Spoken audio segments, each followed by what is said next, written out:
আসসালামু আলাইকুম। কেমন আছেন সবাই? আমি আলহামদুলিল্লাহ আল্লাহ তাআলার অশেষ রহমতে ভালো আছি।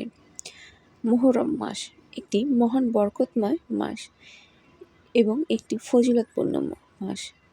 হিজরি সনের প্রথম মাস। এটি আশুরের হুরুম তথা হারামকৃত মাস চতুষ্টয়ের অন্যতম।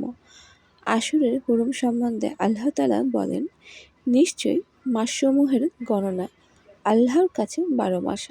আল্লাহর কিতাবে সেদিন থেকে যেদিন তিনি আসমান ও জমিন সৃষ্টি করেছেন, এর মধ্যে থেকে ৪টি সম্মানিত, এটি প্রতিষ্ঠিত দিন। সুতরাং তোমরা এই মাসসমূহের নিজেদের উপর কোনো জুলুম করো না। সূরা তাওবা আয়াত ৩৬। এ মাসে আল্লাহ তাআলার নিকট প্রতিটি মুসলমানদের একমাত্র চাওয়া পাওয়া হলো তিনি যেন মুসলিম উম্মাহকে বছর জুড়ে রহমত, বরকত ও কল্যাণ দ্বারা ঢেকে দেয়।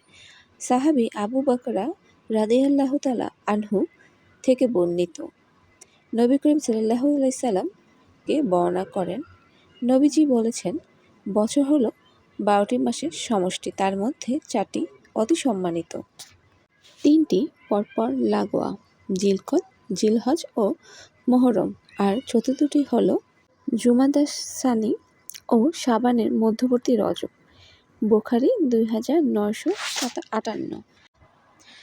মুহররমকে মুহররম বলে অভিহিত করা হয়েছে কারণ এটি অতি সম্মানিত। আল্লাহর বাণী, তোমরা এতে নিজেদের উপর কোনো জুলুম করো না, অর্থাৎ এই সম্মানিত মাসসমূহে তোমরা কোনো অন্যায় করো না, কারণ এই সময় সংঘটিত অন্যায় ও অপরাধের পাপ অন্যান্য সময়ের চেয়ে বেশি ও মারাত্মক।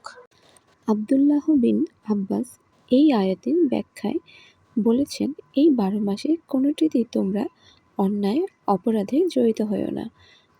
তৎপর তা হতে 4টি মাসকে বিশেষভাবে নির্দিষ্ট করেছেন, তাদেরকে মহাসম্মানে সম্মানিত করেছেন। এসবের মাঝে সংঘটিত অপরাধকে অতি মারাত্মক অপরাধ বলে গণ্য করেছেন, আর তাতে সম্পাদিত নেক আমলকে বেশি সওয়াবযোগ্য নেক আমল বলে সাব্যস্ত করেছেন।